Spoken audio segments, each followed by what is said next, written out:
If there's anything that's truly inevitable, it's taxes, death, the passing of time, and the constant human search for a purpose. Oh, and that Nintendo's gonna release a Mario Tennis game. Mario is no stranger to sports, from the good to, well, the other ones. But alongside golf, tennis has kind of been one of his mainstays. Originally serving up trouble for the first time, Mario's Tennis released on the Virtual Boy. Yay, really setting the series up for success here. But regardless of the only 7 people who own a Virtual Boy, Mario moved his tennis over to traditional hardware. From then, the series was going pretty strong for a good while, until 2015. That one came out. Yeah. But that doesn't matter right now, because in 2018, Mario Tennis Aces released on the Nintendo Switch, and it changed the mechanics for a much more competitive, fast-paced experience. In my opinion, that's one of the best, if not the best, Mario Tennis game of all time, simply from a gameplay standpoint. Yeah, that's not to say the game doesn't have its issues, but those mechanics were refined to a T. So I'll be honest, the thought of a new Mario Tennis game never really crossed my mind. Then they announced one, and it still didn't faze me. Look, it's not like I don't like Mario Tennis. I'm gonna buy the games regardless. It's just, I don't really get all that excited for them anymore. And again, not like in a negative way, but come on. It's tennis. And tennis with a $70 price tag this time. I could use that to buy a Game Boy Advance. With Mario. I don't know what Mario, but Mario! But despite all that, I have a Nintendo Switch 2, and I like Mario Tennis. But most importantly, I just want more reasons to justify buying this console, so of course I pre-ordered Mario Tennis Fever.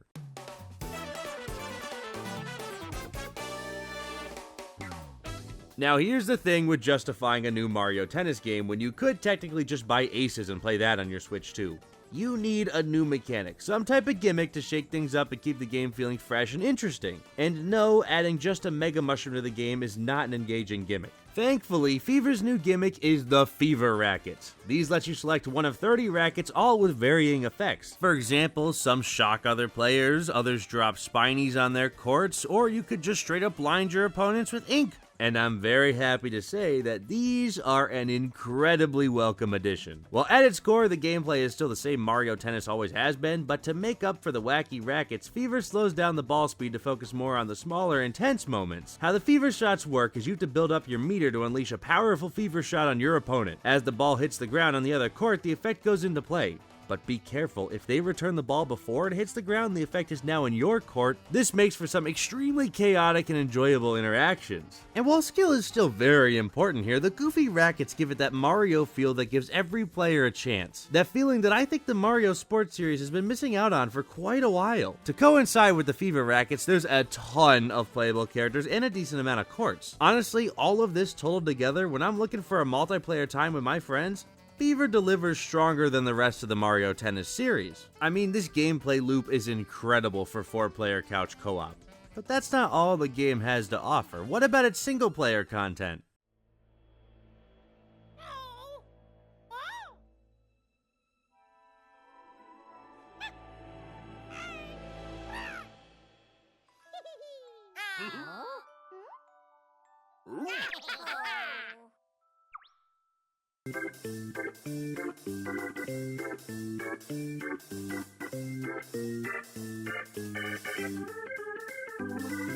Mario Tennis Fever boasts a brand new story mode that turns the main cast into babies. Why? Regardless, since you're a baby, you lose all your tennis skills, and the game mode has you relearning everything you know about tennis before you're thrown out into the world as you try to find a way back to normal. Now, look, nobody's playing a Mario Tennis game for the story. Even if you say you are, you're not. The best a Mario Tennis game can do for a story, in my opinion, is make a couple engaging time wasters for single-player content. Unfortunately, I'd rather rip my hair out than play through this game's story mode. It's so slow. You're stuck in the stupid tennis academy for the first 3 hours doing glorified tutorials. Then, when you actually get to go out and do the decent stuff like boss fights, that unfortunately lasts maybe like 30 minutes. I was bored to tears playing through this. There was no single fun part of the story mode itself, and to make matters worse, the idiot talking flowers here. We'll get back to him later. Genuinely though, there really was nothing fun about the story mode, and as for the rest of this game's single player content, there wasn't really anything that was better than eh. But at the end of the day, if you're buying a Mario Tennis game for its single player content, maybe look into a different series. The game also features a decent amount of gimmick courts, ranging from a Racket factory to a Wonder themed course with different Wonder effects that shake up your gameplay. These are all pretty solid, the Wonder court specifically being a pretty big standout because of its 3 special Wonder effects, except the stupid Hoppo one. That one sucks. But on the bright side, the game has pretty stable online connection too. I didn't play too much of online, but what I did, it ran pretty well and the matches were intense. Now, normally I wouldn't touch on something like this, but the Switch 2's main claim to fame is it's more powerful than the Nintendo Switch. So with titles like this, you kinda have to compare it to the predecessors. And as for Fever, there are portions of the game that look really good and really pretty, and others where the lighting just doesn't hit right. Also, a decent amount of the character animations have been reused here, which isn't too big a deal for me personally, but when you charge $70 for a game like this, you'd assume they'd want to freshen some of that stuff up. Oh, and the game also has amiibo support. Changes the ball design. Cool. Gotta scan the amiibo every time you want to play with the ball. Cool. Fever also features a decent amount of unlockables from the beginning, which this has been an issue the entire Switch life of the Mario sports games, because for a while, characters like this wouldn't be added until later in the game to keep it alive. But having all of this from the start for once does make the game feel like a much more solid and complete package. Now there's one thing I gotta touch on real quick.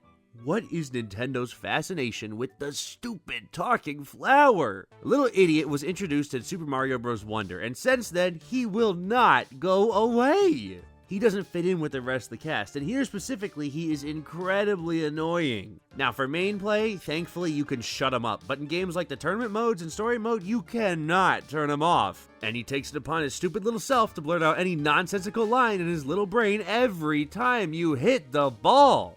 He drives me insane. He should not be here, and I hate that he keeps showing up. That might be just me though. I don't like him.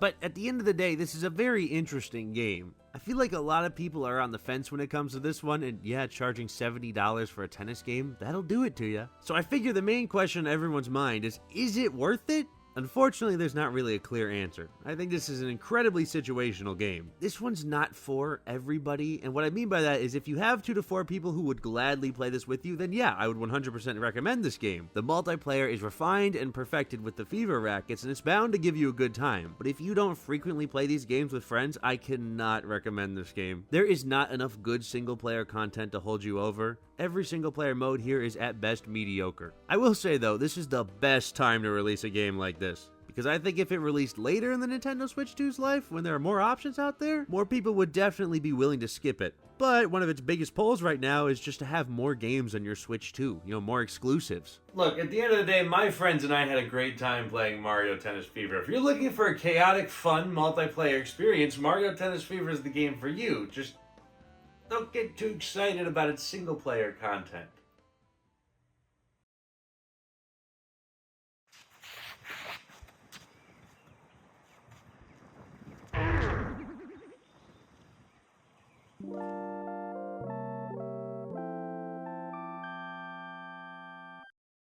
Thanks for sticking to the end, and if you're still here, clearly you're thinking to yourself, man, I sure wish I had a Tie the One Up Guy poster like that one. Well, do I have news for you?